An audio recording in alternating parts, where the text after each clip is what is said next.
Alright, so 4-1. 4-1, 4-1. 4-1 was... which one was it? Oh yeah, right. Yeah, first thing I see when I enter the level. Like, very first thing. That was the trial run, you know, when I finished 3-4, I just entered the level and moved up because that's what my tool defaults to when I add a level to it. It just puts a move up because it doesn't like when it has no moves in its list. And so that's the very first thing I tried when I entered the level, to try to find where the exit were, stuff like that. And first wall I dig is a bat cave, so yeah, welcome to Zone 4. Yeah, that was nice. So yeah, again here I try to slow down the replay. And yeah, just trying to scout out the room, and yeah, there was a lot of stuff in that room. Like Blade Master, Stonewall, Warlock, statue that I can't destroy in any way, so yeah, that wasn't a good room. So I tried to go to the right, and I tried that for a while actually, and it ended up not working. You're gonna see why in a second, because yeah, that first off, that room, there's like I think that's one of each enemy actually in that room. Yeah, one of each Zone 4 enemy, I'm pretty sure, except Golems because they're not on Codad, but Harpy, Blade Master, Lich, Warlock, and Sleepy Goblin. I think that's it. Yeah, I didn't realize that. That's cool. One of each. Great. No Goblin Bomber. Sorry, not one of each. Yeah. So I decided let's not go there, because in the room just below there was just as much stuff. So yeah, I went down instead, and it was way better. And yeah, that's just a couple of Harpies, but not too bad. And I found the boss room, and it's an ogre, and yeah, it's looking to be fine, you know. And there's a bat, but it's, you know, there's only one, so it's fine.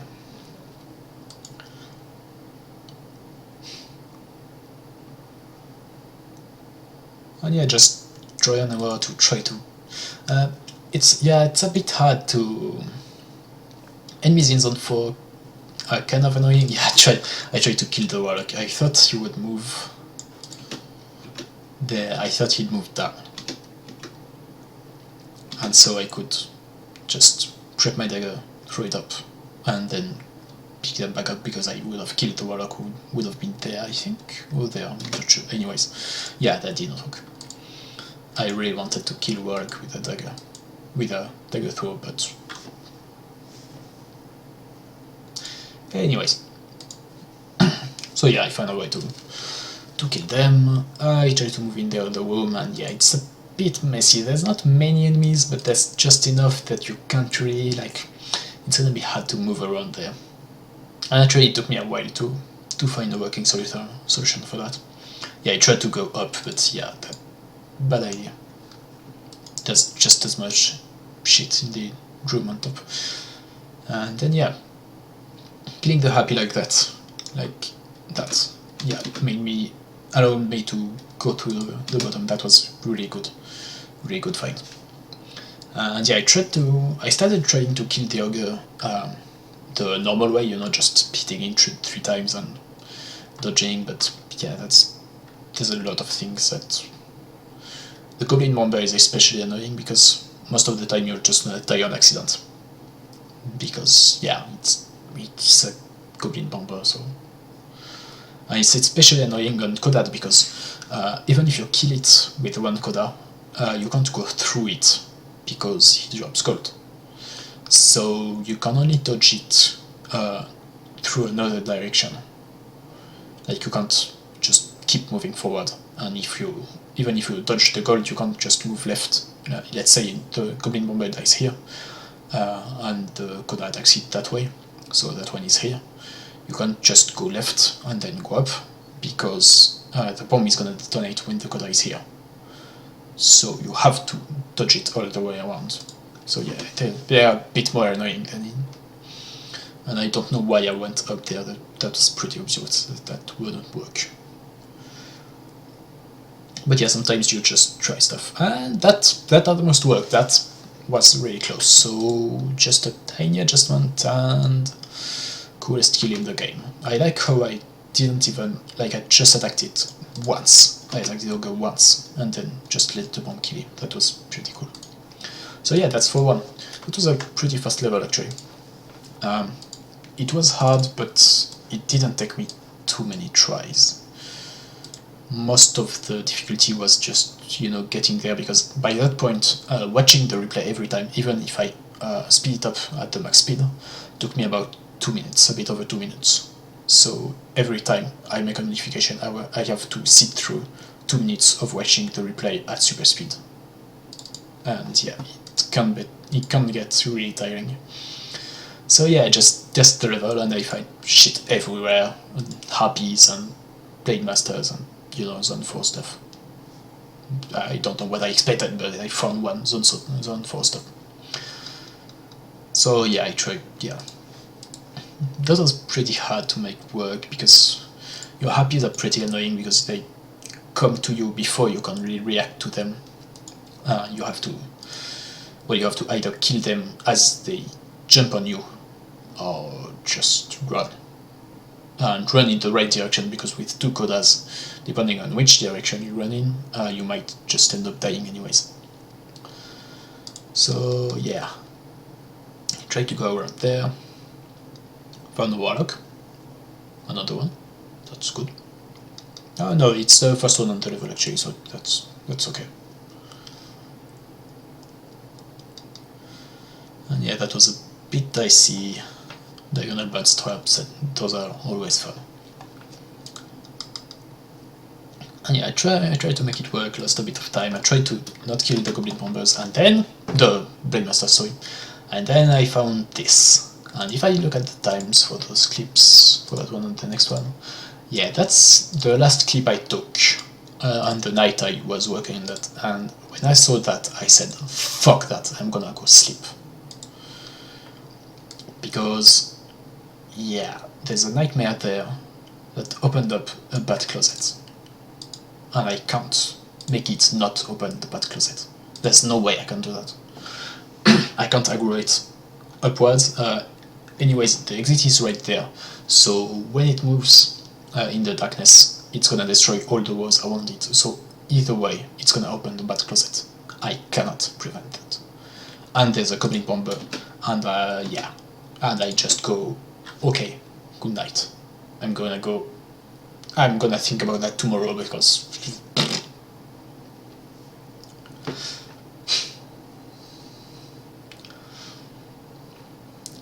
and yeah, I tried to make it work, going that way. I had faith. I had a lot of faith, because there's a goblin bomber there, so if you get goblin bomber, maybe some of you don't know that if enemies die from anything else than a player's hand, they don't drop gold. So from spike traps, bomb traps, goblin bombers, from dragonfire, from probably a couple of other sources. So with Codad, it's really handy, because you can kill them with those tools, and the path is still clear. There's no gold there to block you. So I thought, with the goblin bomber there, maybe there's a way I kill the nightmare and I kill a few bats with it, and it's enough that I can go through the exit. And I discovered there's actually a chest right there. Yeah. So yeah, that doesn't work. There's no room. I can't. Even if I manage to kill a lot of things, it would be hard to maneuver. Even ignoring the bats, it would be hard to maneuver that way and go to the exit without picking up the item and breaking low percent. So yeah. So I thought about that for a while, and I tried to organize them in another way, and I tried to go through, and yeah, no, that didn't work. So I think at that point, yeah, that's when I decided to go that way instead, to try to open that room and see what was in there and see if it was easier. And it was, because there's only 2 happy and a warlock here, and I can kill them really fast, and yeah, it's really much easier, because that way I can approach the Batcave from above, and the Nightmare also opens less of it, so it's a lot easier to deal with. Except that I think in the next clip we're gonna discover something fun. No, not in that one. I'm still trying stuff, trying to make it work, trying to kill the Nightmare with the Goblin Bomber, trying to dodge all the gold. That's what I was talking about, by the way, when I said Nightmares were really annoying in TASs, because I can't see shit. Like, I know where there's gold, because I know I killed enemies there, but when I look at that, like, there's enemies in there, there's gold, there's walls, and I have to remember the positions of all of them because I can't see them. So yeah, that was a pain in the ass. And that's when I discovered something, because I thought, hey, why did you die? You tried to move down. Why? Look at that. He moves down, and then he just dies from losing the multiplayer. And then I realized, because I spent a lot of time thinking about that, because I think I was tired at that point, even though I had only been working on it for like half an hour, but it's really tiring. And I realized there's a stone wall there, on top of all the other shit, on top of all the bats, and the Nightmare, and the Goblin Bomber I'm gonna have to manipulate. There's a stone wall right there. So yeah, that was pretty bad to discover. And then I dig the wall next to it. Guess what? It's a gold wall. Stone wall, gold wall. And at that point, I took a screenshot. I went in Paint, and I did this work of art. Because, just, have to take a break, have to, just vent some frustration, just all that, and I have to get through that with two Codas that I can't control separately. And at that point, honestly, for a little while, I thought I couldn't do it. I thought at that point, like, I went all the way to 4-2, and I'm gonna get stuck there, and I'm not gonna be able to finish the TAS, and that was a bit depressing. But yeah, I moved on with it, and I made it work. Soonish.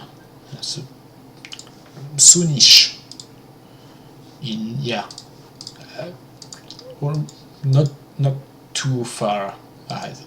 That was hard. That was hard to do. That was the hardest level in the run, like, by far. Like, nothing else compares. I had to dodge so much shit.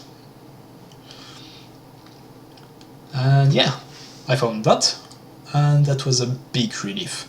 I was able to, like here, I'm killing the Happy that's there to offset them one space further, and that means they can dodge both the gold wall and the stone wall. And they can go there, and then he can kill the Goblin Bomber right next to the Nightmare, and that's very good. Even though they both die at the end, that was a really huge step forward. So yeah, after that, just a bit more fiddling, and then yeah, at that point I tried to manipulate a bit of the bats, and I manipulated them just enough for them to work. And yeah, then just a bit of adjustment, and it works, just like that. And that was 4-2, and that was not easy. And then 4-3, which has a few fun things. So, sorry. First of all, I open the wall. First thing I see, that. See that? That explodes. That's TNT in fairy form. Yeah, I know, they can also heal you, they're very nice, but they're basically TNT, just, yeah.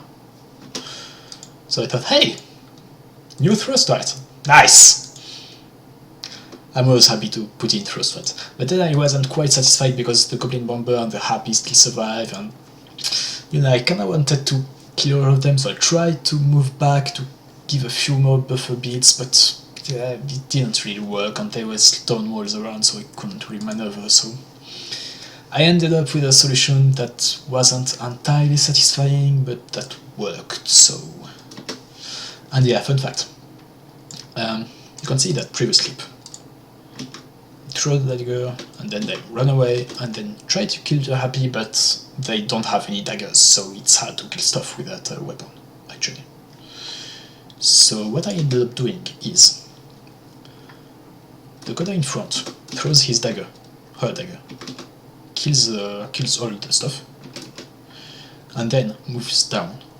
That Codad throws her dagger, and then they move back, and the Codad in front picks up her dagger. So in 4-3 they actually exchange daggers right there. Fun fact.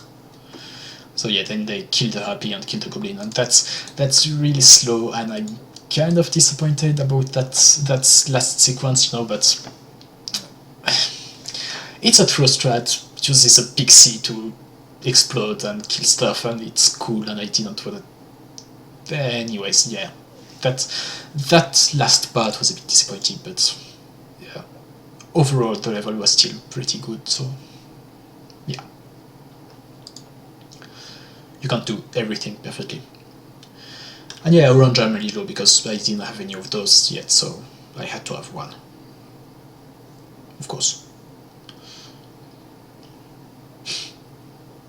Doing orange and yellow stuff, just killing you when you don't expect it. Even though you're supposed to.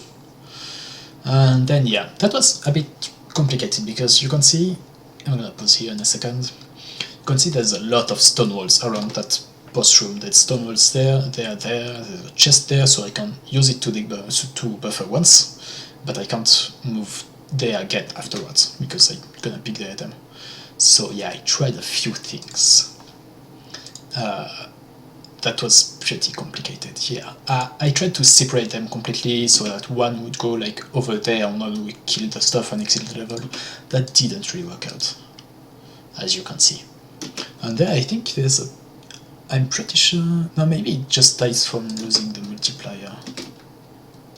Yeah, I'm not sure what the second Codad is here, but yeah, anyways, that doesn't really matter.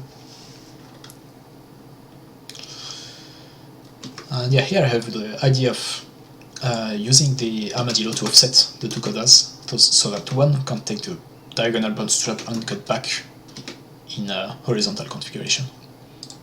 That was kinda cool, I thought.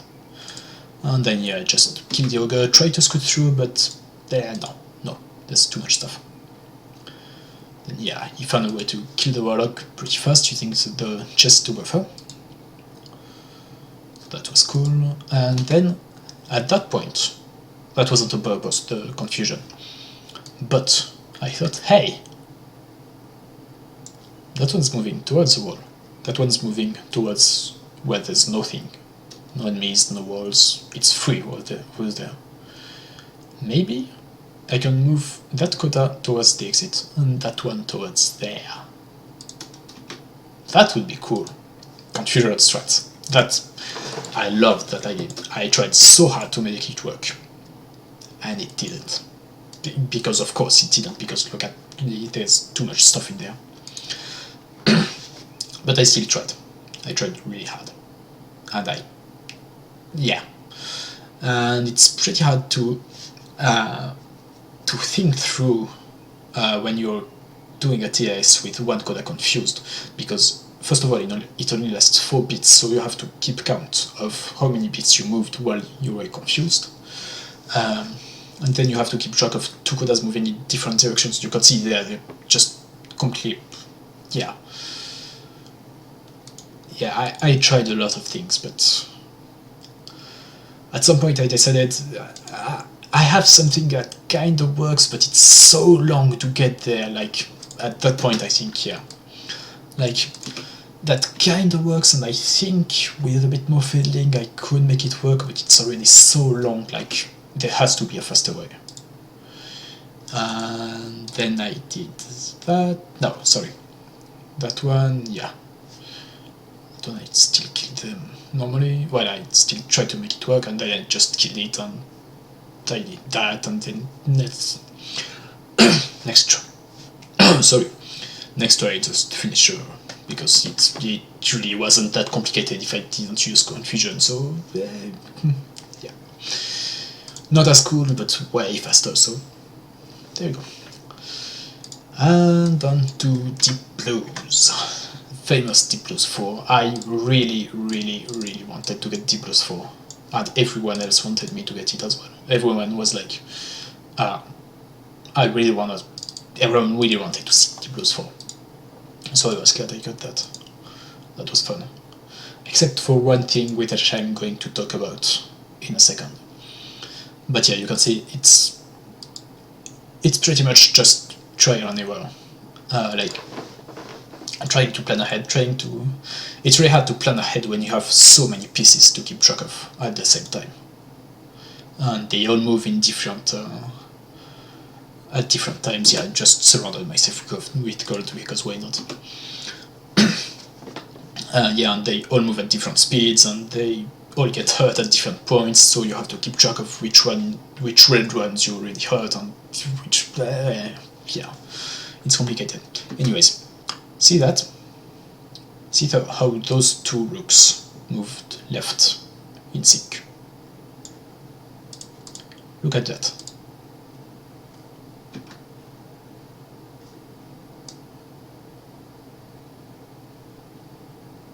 See that?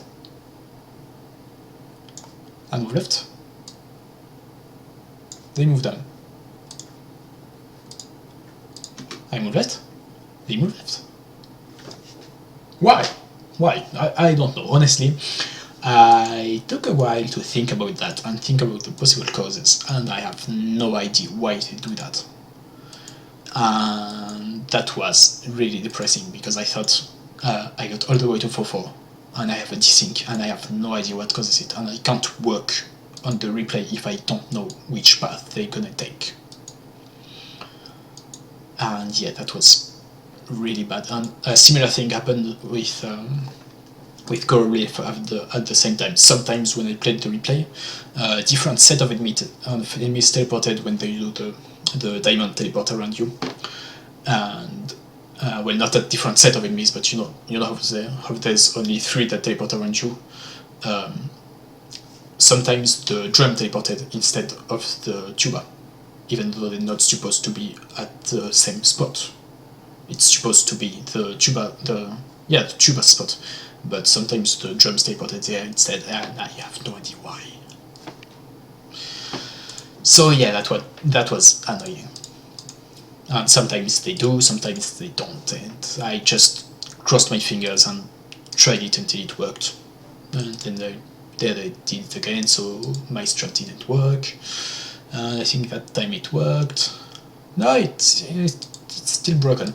It has to do with specific times at which you fast forward or slow down the replay. I'm not sure exactly when it works and when it doesn't. There it worked. So there I could actually continue working on my strat. There they worked again, there we go. And yeah, first time I got to the king, and I realized they're a bit too far apart. Like, I'm not gonna be able to hit the king 5 times with them so far apart. There's gonna be one that's gonna hit a wall at some point. So yeah, I just reworked, except there where the rooks moved down. I just reworked that just a little bit, waiting a bit, there attacking it from below and then moving around. It might seem like I'm losing time, but actually that's necessary for the strat. So yeah, I got to that point, and yeah. After that, I just kill it and finished it with a throw, because that's awesome. I loved that finish. So that's it. Thanks for watching. I hope you enjoyed making the video as much as I enjoyed making the TAS. And yeah, look forward for the Codad low percent TAS. maybe no promises. I might try to stream the process actually, if anyone's interested. I'm gonna put a link to my Twitch channel in the description, as well as the link to the TAS tool I used at Codad actually. So yeah, that's it. Thanks for watching, and see you later. Bye!